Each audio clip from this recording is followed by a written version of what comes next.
Books Nelson with the Amy Bro Show, and we're going to be doing a deep dive, full breakdown into one Dr. J, Julius Erving from the Brooklyn Nets Spotlight Sim. I guess was he Brooklyn at the time of that? Yeah, I guess he was Brooklyn actually. He was before they were in Jersey. So, okay. So anyway, so Dr. J is a fan. First of all, let's get this out of the way. He's a really good card. He's listed as 6'6", but he looks ginormous. He's got really long arms. I would consider him more of a 6'7" card. He's listed as 6'6", but he looks like he's 6'7", 6'8". I know the hair makes him look bigger, but it's also the arms too. Those arms are hanging way down low. You guys can see. You can tie his shoes standing up. So, all right, so that's going for him right away, and let's go ahead and look at. So I said he's not perfect in the title, and that's for this reason, two reasons. Number one, he has basically no hot zones. So even though he has Hot Zone Hunter on Guide the Gold, the Hall of Fame, let me see, he has it on Hall of Fame. It's almost irrelevant because he doesn't have hot zones. And number two, while he does have Hall of Fame clamps and Hall of Fame chase down, which is going to be great for him, pick dodge or puggle stick, those are going to be great. That does make him a really good defender overall. And even Tireless Defender is a really good badge. Pickpocket solid, but his long arms matter more than Pickpocket, but they help. But he has no Intimidator. So that's probably the biggest difference between him and the Galaxy Opal, or the Hot Zone. Well, the Galaxy Opal doesn't have great hot zones either, to be frank with you. So this is pretty much the Galaxy Opal for free, so far as I can tell. Let's actually have the Galaxy Opal up here. The Galaxy Opal has a 94 3-point rating, raw. This card has, maybe he has an 86 raw, because in fact, let me look at those raw stats for you guys real quick, because I want to make sure I'm right on that one. Let's see, Spotlight Sim East. Yeah, by default, he has an 87 shot 3. So that's with coaching boost. That's pushing him to a 91. That having been said, his shot is absolutely fantastic. So this is what his shooting form looks like. It's really, really nice. Easy green release. Let's look at it off the peekaboo. I didn't peekaboo. Let's try it again. That was a slow peek. Let's try to get a faster peek. There we go. He's not peeking too hard though. There we go. That's a better one. So it's reasonable off the peak. I mean, it's going to be the same as the other Dr. J, right? It's solid. He's no Dwayne Wade, but it's definitely enough for you to score off of for sure. And he also is going to be able to do it off the Pro Hezi.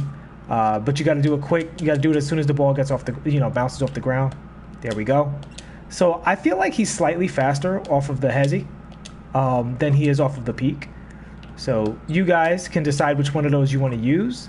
But I would recommend with Dr. J, if you're at the right angle, definitely, if you have the choice, go with the Hezi over the peak, because he feels a bit quicker off of the Hezi than he does off the peak.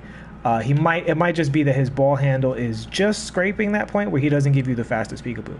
All right, and also let's look at the leaner before we get out of here. And this is what his leaner looks like. Kind of unorthodox. He's got his own thing going on. That's a fairly rare, uncommon leaner animation, but it's not bad. As you guys saw, 2 greens without any real practice. This is a Hall of Fame practice session, so there's that.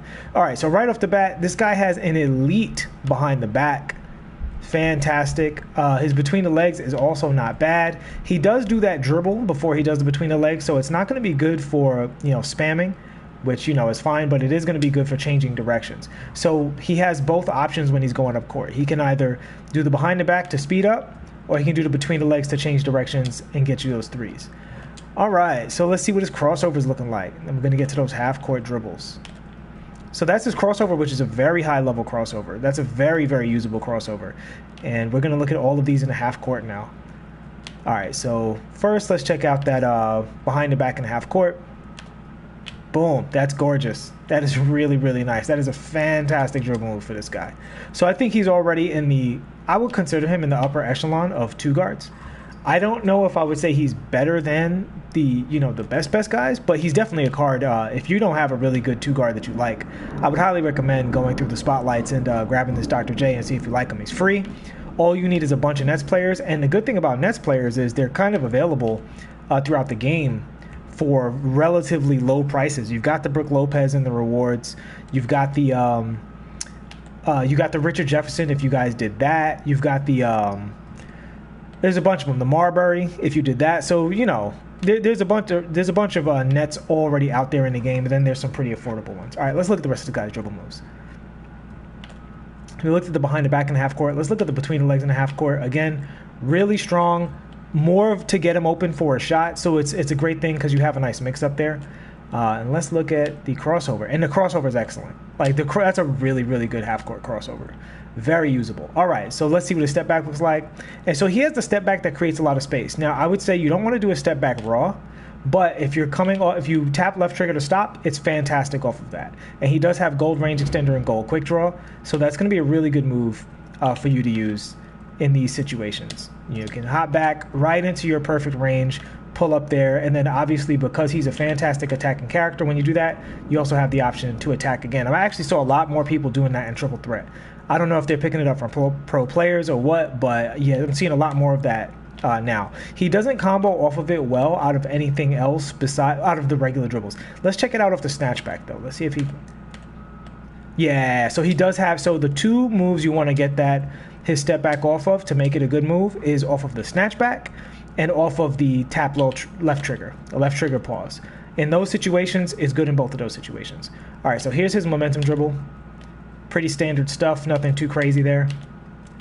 All right, standard momentum. And you see there, I actually should cover that as well. It's another area where his step back is going to be elite, is when you do the momentum and he starts to stop and combo the step back. Before I covered this in my Will Bynum video, I think. Combo the step back before that animation completes, and he'll have a little zigzag. There you go. And you can get it going there. And that works for any, you know, run stop animation. If you do that step back before the run stop completes, the step back will kind of work like a misdirection. So again, off the snatch, you get the double hop. Off of the left trigger, you get the nice snatch back, and then off of any, you know, momentum style move, and the if you do it at the right timing, it's going to work like a little zigzag move, and it creates a lot of space to put him into shooting range. All right, let's go to his hezi. He's got the Pro 3 hezi. No more needs to be said. I mean, honestly, between having an elite behind the back and elite crossover, a very good between the legs, and this Pro hezi with a very usable snatchback and two step back, is a very good card. Even if he didn't have some of the best dunk animations in the game and a really good jumper, which we're going to get to right now. All right, so first let's check out his layups. There we go. A really nice layup package. Nothing wrong with that. Let's check out the other hand. Very nice. Doesn't slow down on any of his layups. That's what I always look for with the layups, is like, do they slow down? So if you get a layup because either the card's fatigued or sometimes you just don't get a dunk when you don't want to, are you screwed? That's mostly what I'm looking for. And Dr. J is not in that realm. He's got these long, winding, pretty layups that, look, if you're getting chased down a certain way, you can get blocked, but it's not because he slowed down. And with layups in 2K, that's about the best you can ask for, right? All right, so let's check out these dunk animations. It's Dr. J. I don't know what else needs to be said. It's Dr. J, right? He's going to have some of the absolute best dunk animations in the game. But I like to have fun when I play video games, so we're going to run through them anyway, even though you guys already know that Dr. J is bringing the heat when it comes to these dunk packages. So right now, I'm just running through all of them, looking to see if I see a bad dunk, because we know he has mostly good dunks. And if I see a bad dunk, I'll tell you what it is. But if you're just watching the video, just observe the dunk packages and see what he's doing. So that you can tell for yourself whether or not he has any, you know, so you can see what his dunk packages are. But because he's an elite dunker, I don't expect him to have any bad dunks, so I'm not really calling out everything. Because quite frankly, with Dr. J, no matter what dunk you do, it's going to be a good dunk. That's pretty much it. Like, whatever dunk you try to do with Dr. J is going to be good, which is fairly self-explanatory. I shouldn't even have to say that sentence out loud when it comes to a basketball game. But there you go. Dr. J did not disappoint with any of his dunk packages. And we see he also has very confident hop dunks as well. Very nice, very good hop dunker. I anticipate this is going to be a really good card for a lot of people. He definitely makes my lineup, at least for right now. I'm going to see if I like him more than RJ Barrett, because RJ doesn't have the Pro 3 hezi. And that's the only thing I don't like about RJ. I love everything about RJ except the fact that he doesn't have a Pro 3 hezi. And for the sake of argument, I'm going to say they're the same size, because this Dr. J card just doesn't look 6'6" to me. And it's not just the afro, it's the arms and everything. He just looks like a taller card. And from what I've seen, he seems to play like a taller card as well. So yeah, elite dunk packages all the way around. And the last thing we're going to look at before we get out of here is I'm going to look at his triple threat animations. and the speed at which he launches out of them. So he has a good launch going to the same hand. Most people do, so there's nothing special about that. Let's see about opposite direction. Oh yeah, really good launch going the opposite way. So he's an ambidextrous triple threat guy as well.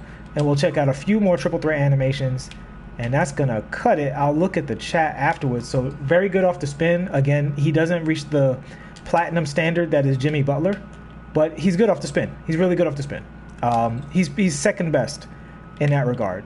He has the behind the back teleport. I didn't cover that, but there you go. He has it. Let's see what the chat's talking about. Yeah, I'm a big fan of this card, guys. The only thing I would say about this card is I would prefer he had an elite step back. He definitely has a low second tier step back, right? So if I was to grade everything in terms of like S tier, A tier, B tier, he has a A minus or B plus tier step back.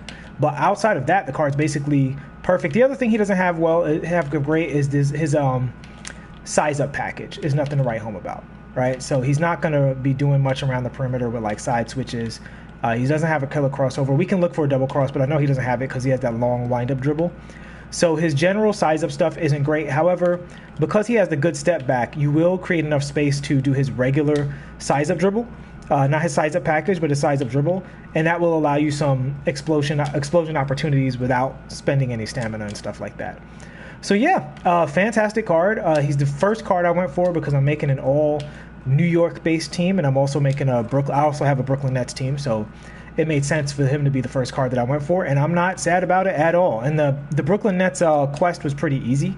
The challenges, especially the last one, it was the Toronto Raptors, and their team is horrible. So yeah, he's a pretty easy card to get. You do have to play the Lakers, and they will play Shaq and Kobe all game. So, you got to deal with Galaxy Opal Shaq, but it wasn't really a tough game. San Antonio's slightly annoying with Galaxy Opal, David Robinson, and Tim Duncan, but it wasn't too big of a deal. But yeah, this is a fantastic card. Honestly, he's pretty much as good as it gets for a free card, and I have no complaints about him whatsoever. I'll be using him, and I'll be enjoying him. Hopefully you guys can as well. And let me see what the chat's talking about. Any cards I recommend to go for ASAP? Well, I will let you know as I go through the collections, but this Dr.J is definitely in there. I can answer that question real quick. Let me quit here and just see which cards I would go for first. Now, I do recommend doing one side and then the other so that you can get the cards that lock in. But I do think it's kind of spread around as well. There are cards on both sides. Yo, Sebast, thanks so much. I appreciate that, bro. Spatial Jones. What's up? What's up? Yeah, long story short, Jones, this Dr. J is pretty fire. He's very, very close to the Galaxy Opal. He's basically the Galaxy Opal with ever so slightly worse stats and no Intimidator. But everything else is, basically exactly the same. So let's see. What cards would I recommend going for first? Go to Collection, Premium. Nope. Rewards. There we go. Historic Spotlight. So Derrick Rose, I would highly recommend. Let's see. This Richard Hamilton looks like he's pretty good. I'm going to probably go for him pretty soon. Although Detroit is a little bit of a struggle with their players. The Oakley actually doesn't look too bad. He doesn't look great, but not too bad. The Garnett looks iffy. Yeah, on the Eastern side, that's pretty. I would say Derrick Rose and Richard Hamilton are the ones that stand out. The Roy Hibbert looks okay. He's also very tall, so that's good. Now, you lock in for Gilbert Arenas, Galaxy Opal Gilbert Arenas, so that's the other reason to do the Eastern squad. But yeah, I'd say those three are the ones I would prioritize. And in the West, Steph Curry's great. Jeff Petrie should be really good. I have to look at Elliott closer. I think something about him I didn't like, if I remember correctly. This DeMarcus Cousins is probably pretty good. The other DeMarcus Cousins card is really good already. I actually haven't looked at Thurl and Vlade, so I don't know. And yeah, Chris came in. I remember being underwhelmed by his stats. So yeah, those are the ones that stand out to me. But I would have to take a more thorough look to give you a hard recommendation. But I would say it's pretty safe to say, Petrie, Curry are going to be pretty good cards. And that DeMarcus Cousins would be the one I would probably say is next. And then on the Eastern side, Dr. J, Derrick Rose, and Richard Hamilton are, to me, they're all probably no-brainers. And then after that, it's kind of like, let's take a close look at this. And the Hibbert's probably pretty good. Hibbert's probably pretty good. He's a little fast. 2K Gamer saying the Petrie's bad. Really? Can't Hezi cancel on a different jumper? Wow. All right. Well, you found out here, unless you're already on 2K Gamer. That's a good look. Thanks for letting me know, man. Wow. Wow. That's crazy. Yeah, no, I don't like the KG. The KG, the bottom line is for cards like KG, 6'11", fast, defensive, not his ball handle is just way too low to compete at that position, in my opinion. I think he's not a terrible card, but would I tell you to go through it if you're not doing all of the spotlights? Space with Bird in the house. What's up, buddy? Yeah, I definitely would not. I would not suggest I wouldn't suggest going for the Kevin Garnett unless you're a Kevin Garnett fan and you didn't want to lock in. Then yeah. But is Kevin Garnett a competitive power forward? I do not think so. You got Bol Bol and Blake Griffin out there. Even some budget guys. Yeah, that dribble better than KG. I just couldn't do it. Oh, the prices on the Blazers tank too? Wow. Yeah, I'm curious what my Diamond Kevin Durant is going to go for. Let me see right now. Let's get a quick look. Because I've been holding on to that Kevin Durant for just this reason. And now I don't need him anymore. Oh, I thought for a second. Oh, so he's only 13K. Sad. Sad. I was hoping he would be a little bit more because of the collections. He's probably not even that much. Yeah, he's like 8K or something. Boo. All right, guys, I'm going to wrap up the video. Thanks so much for rocking with me. You said you want that Sigma too. Yeah, I got to look closer at some of the cards. I was doing a video yesterday, but I had some technical issues, so I didn't get to do a breakdown. But you know what? I'm getting everybody's space. So, and this is Space with Bird. You said Warriors start at 4,500. Wow. Yeah, that's the other thing, man. I want to get these done and sell all of these cards because I'm basically going to get rid of my entire collection that I'm not either using or making a pet team for. I'm going to have a pet Oklahoma City / Sonics team. I probably won't sell any Knicks. I got my from New York team, people who are from New York. I got my Nets team, and that's probably going to be it. I don't see myself making any other personal for fun teams to play with friends. And everything else will just be cards that are like really great in Triple Threat and really great in My Team Unlimited. So you said the Curry card seems overrated. I actually feel the opposite about Curry. Curry has one of the best size ups in the game. He has one of the best. Releases in the game. Overall, one of the best dribbles in the game. I think what happens is the community doesn't invest into what's really great about Curry. So they don't get the most out of Curry. But I mean, I've seen people cook with that Curry. I saw when people were dedicated to the Diamond Curry, and they're still getting buckets even now. Now, they're not going to win too many games because he can't play defense, but, as long as he has clamps, he should be good to go. But all right, guys, I'm going to sign off for now. You will see me in the next one with more of these cards. I will probably do East first and then West, so that I can go ahead and unlock that Gilbert Arenas and review him before anything. I'm hoping to get all of the East done by this weekend and maybe all of the West done by next weekend, and then we can celebrate Kobe the week after that. But we'll see how it goes because I am still working. Thanks so much for watching, everybody. Please like and subscribe if you have not already. I will see you in the next one, and peace.